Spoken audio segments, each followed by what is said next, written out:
IPL தொடரில் இனி எந்த அணி அதிக சிக்சர்கள் அடிக்கிறார்களோ அவர்களே வெற்றி பெறுவார்கள் என்று லக்னோ அணியின் கேப்டன் KL ராகுல் தெரிவித்துள்ளார்.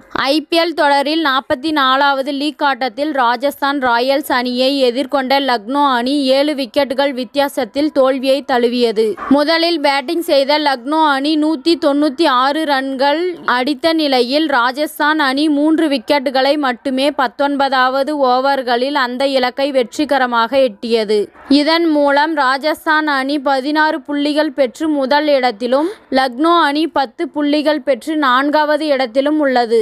இந்த நிலையில் தோல்வி குறித்து பேசிய KL ராகுல் தாங்கள் 20 ரன்கள் குறைவாக அடித்துவிட்டோம் என்று கூறினார்.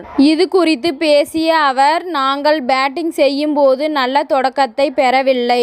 எனினும் நானும் தீபக் ஹூடா நல்ல பார்ட்னர்ஷிப்பை அமைத்து இருந்தோம். இன்னும் முக்கியமான கட்டத்தில் செட் ஆகியிருந்த பேட்ஸ்மேன்கள் ஆட்டம் இழந்து விட்டனர். இனி 50-60 ரன்கள் எடுக்கும் பேட்ஸ்மேன்கள் சதம் அடித்தால் மட்டுமே வெற்றி பெற முடியும். ராஜஸ்தான் வீரர்கள் கடைசி 2 ஓவர்களில் நன்றாகவே பந்து வீசினார்கள்.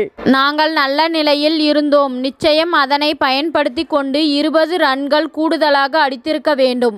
IPL தொடரில் வெற்றி பெற வேண்டும் என்றால் எந்த அணி அதிக சிக்சர்கள் அடிக்கிறார்களோ அவர்களே ஒவ்வொரு போட்டியிலும் வெல்வார்கள். எங்கள் அணியில் ஸ்டோயின்ஸ் மற்றும் நிக்கோலஸ் பூரன் ஆகியோர்தான் பெரிய ஷாட் ஆடுவார்கள். சிக்சர்கள் அடிக்க நாங்கள் அவர்களை நம்பி இருந்தோம். என்னை போன்ற வீரர்கள் எல்லாம் கோப்பையை பார்த்து ரன் அடித்து விளையாடினோம். இன்று ஆட்டத்தில் பவுண்டரிகள் மற்றும் ஓடி ரன்களை எடுத்தாலே போதும் என்று நினைத்தேன். ரவி பிஷ்னாய் ஆட்டத்தின் கடைசி கட்டத்தில் பயன்படுத்தலாம் என்று நினைத்தேன். அவர்கள் தொடர்ந்து எங்களுக்கு நெருக்கடி கொடுத்ததால் ரவி பிஷ்னாய் பயன்படுத்துவதற்கான சரியான நேரம் கிடைக்கவில்லை. நான் கொண்டு வரும்போது ஆட்டம் எங்கள் கையை நழுவி சென்று விட்டது.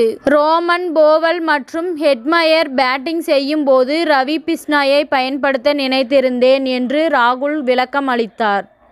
இத்துடன் இந்த செய்தி முடிவடைகின்றது. நன்றி, வணக்கம். மீண்டும் அடுத்த வீடியோவில் சந்திப்போம். மேலும் இது போன்ற சுவாரஸ்யமான தகவல்களை அறிய தமிழ் சிறை சேனலை சப்ஸ்கிரைப் பண்ணுங்க, ஷேர் பண்ணுங்க, லைக் பண்ணுங்க மற்றும் கமெண்ட் பண்ணுங்க.